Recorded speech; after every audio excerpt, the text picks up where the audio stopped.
This week on Toes of Terror, we look at 3 sequels of what is looked at as a classic in Bigfoot horror films, The Legend of Boggy Creek. To catch you up, I reviewed that film a while back, see the link down below before the comments, and ended up giving that charming bit of Americana 3 feet and 4 toes. Let's see how the sequels measure up. Let's get boggy.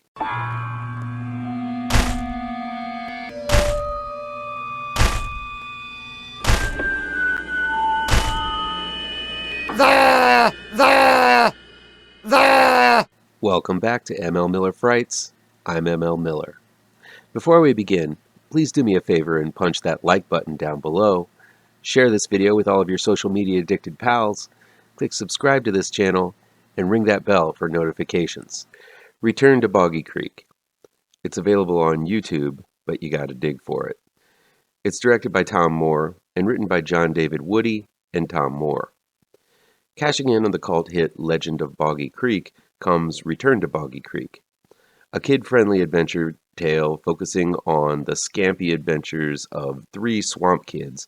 One of them is a very young Dana Plato from Different Strokes, who follow a bounty hunter and a Bigfoot enthusiast into the swamp with a hurricane a-comin' round the mountain.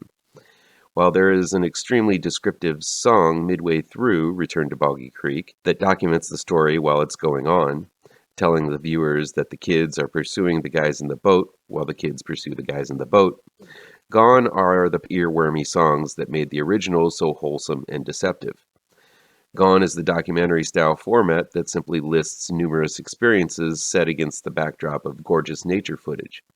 Instead, Return to Boggy Creek is more of a straightforward story with these 3 little rascals as the stars. And while I can't say that Return to Boggy Creek is as terrifying as the original, it does capture the atmosphere with an air of ominous mystery in the opening moments as the camera tracks feet above the dark waters, cutting through reeds and around submerged trees and stumps. There is also a few shots of the Falk monster, referred to in a heavy Cajun accent as Big Baitai by the locals, that work, especially since they feel like actual Bigfoot sightings caught on tape with a dark shape drudging through heavily wooded swamps. While the version of the film is in definite need of a cleaned-up release, the dark and grainy version I saw adds to the mystique of the legend of this bog beast. Yes, this is an incredibly wholesome film.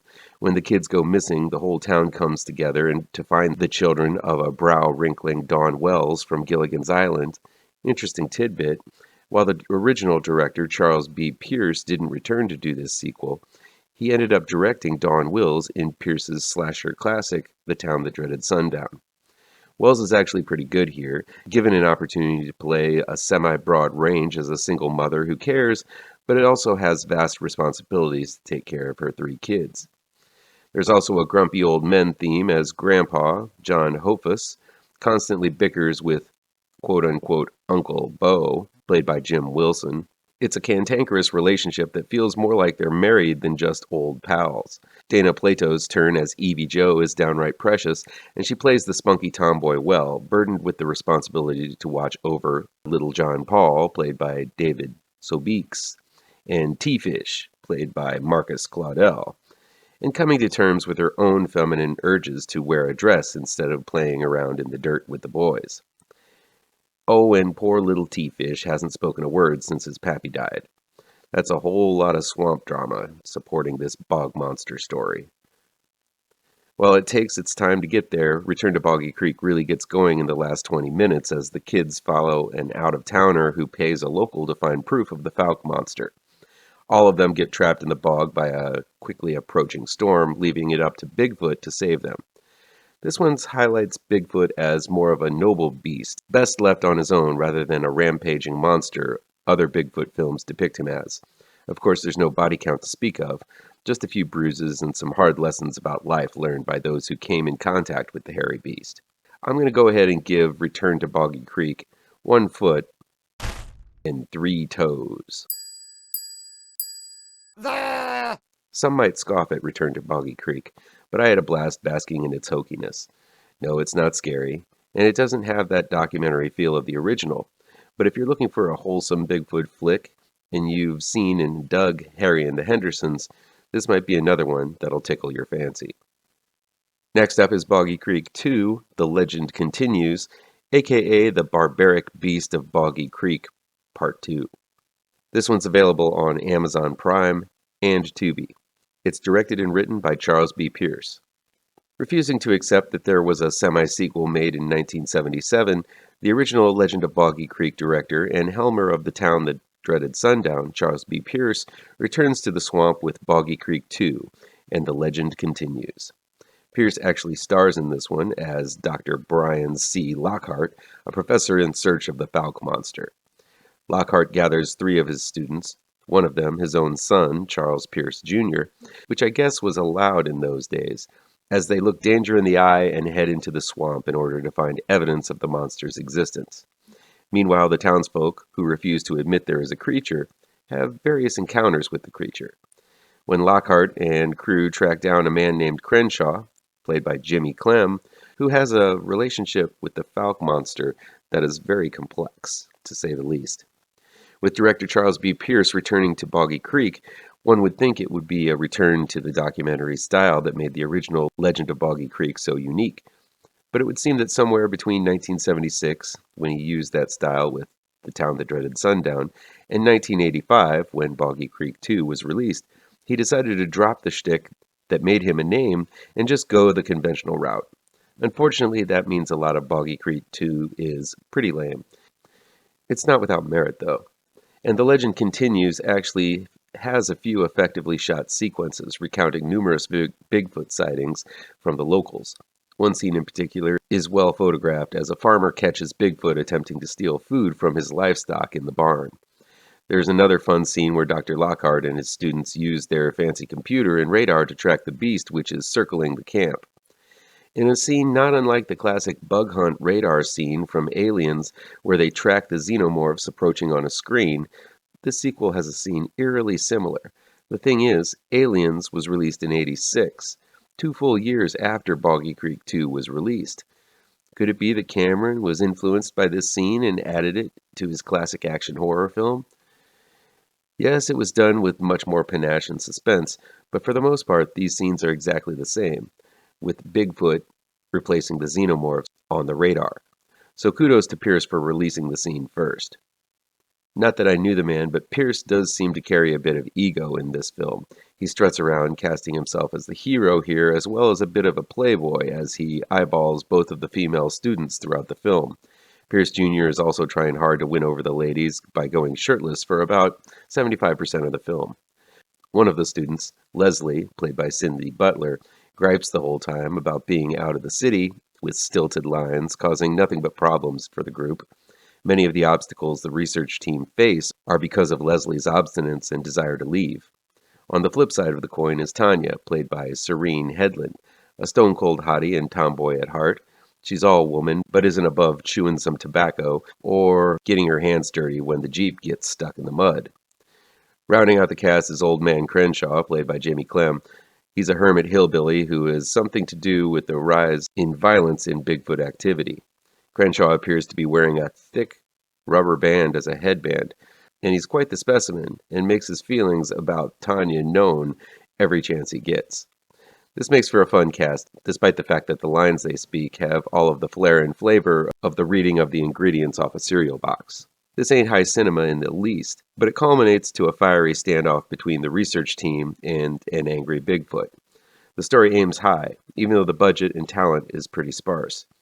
I'm going to give Boggy Creek 2 and The Legend Continues 1 foot and 4 toes. Just because the characters were more colorful and a lot more fun to watch than Return to Boggy Creek. Finally, there's the most recent entry in the Boggy Creek saga, Boggy Creek, The Legend is True. It's available on DVD on Amazon. It's directed by Brian T. Jaynes. It's written by Brian T. Jaynes and Jennifer Minar. After her father dies, Jennifer, played by Melissa Carnell, and a few friends visit her father's cabin in the woods in the fictional town of Boggy Creek, Texas. Not Falk, Arkansas, where the original and the sequels take place. Unbeknownst to them, this is the stomping ground for a giant hairy beast with a pervy penchant for abducting women.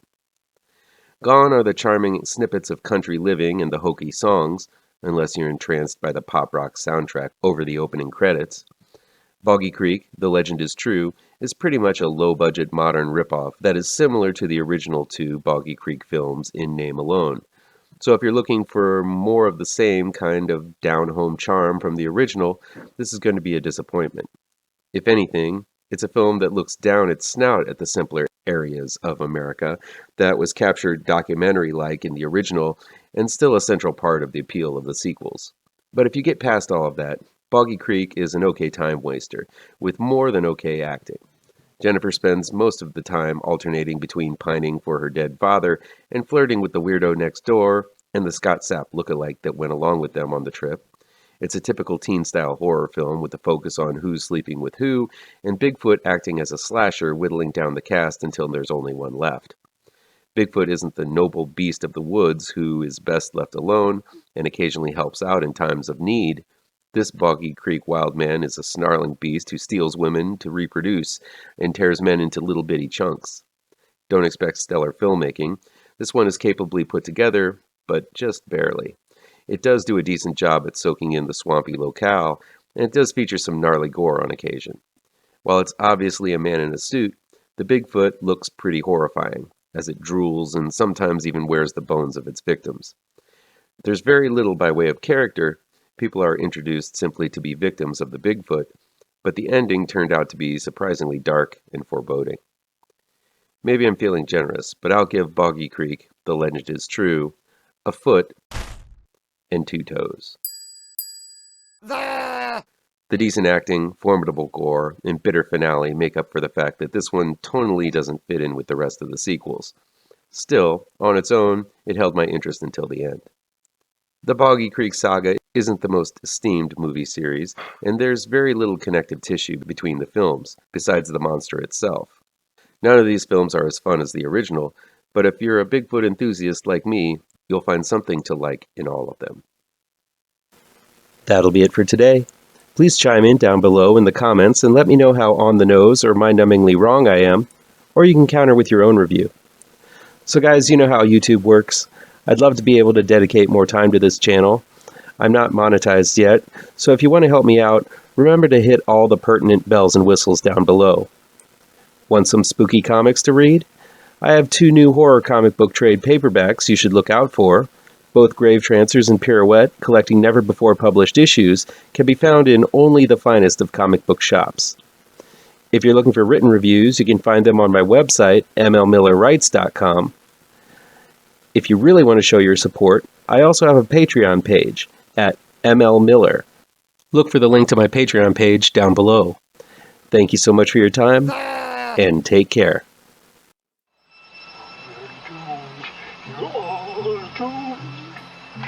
You're doomed to live the life you're meant to be, stuck inside your reality. You're doomed. Oh, you're doomed. You're doomed. God doomed.